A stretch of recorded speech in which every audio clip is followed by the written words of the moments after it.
नमस्कार मित्रांनो, आपण जी आपली 21,000 इंग्लिश एडिशन जी लॉन्च झालेली आहे ही गेल्या वर्षी लॉन्च झालेली होती. मार्च 2025 मध्ये ही लॉन्च झालेली आहे.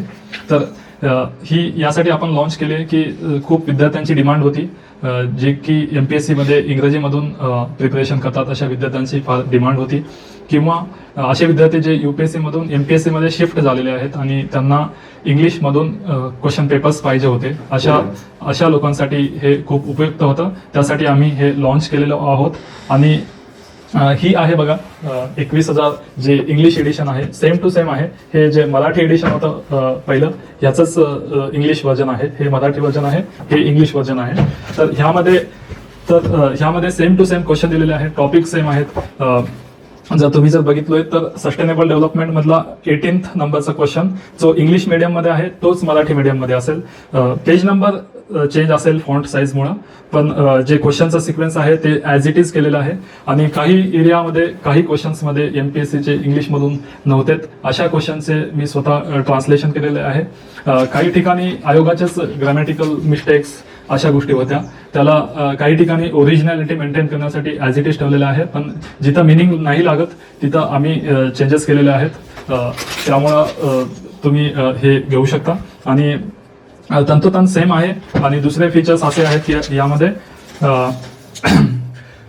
जे इयर वाईज दिलेले आहे आपण रिव्हर्स वे मध्ये दिलेले आहेत. पहिलं 2025 चे क्वेश्चन असतील, मग 24, 23, 22, 21, 20 या रिव्हर्स सिक्वेन्स मध्ये आहेत.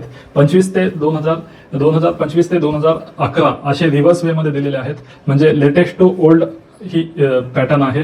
आणि मॅक्सिमम प्रूफ रिडिंग करून हे पुस्तक बनवलेले आहे. इररलेस ठेवण्याचा प्रयत्न केलेला आहे. मग याचे जे आन्सर्स आहेत, ह्याचे आन्सर्स MPSC ची जी फायनल आन्सर की आहे, 2 आन्सर कीज येतात, जे फायनल आन्सर कीज आहेत त्याच्याशी तंतोतंत मॅच केलेले आहेत. समजा MPSC मध्ये D दिलं, त्याचे पण आन्सर D दिलेले आहेत. मॅक्सिमम प्रूफ रिडिंग केलेले आहे, त्यामुळे हे एररलेस पुस्तक बनलेले आहे. मग हे जर अवेलेबल असेल तर मला वाटतं महाराष्ट्रातल्या प्रत्येक जिल्ह्यामध्ये हे पुस्तक अवेलेबल आहे.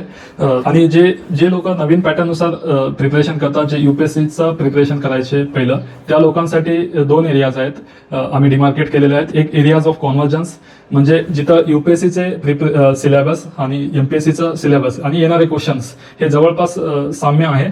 आणि दुसरे एक एरिया ऑफ डायव्हर्जन्स, जिथं UPSCचा अभ्यास आणि विचारणारे क्वेश्चन ह्यात तेवढं साम्यता नाही.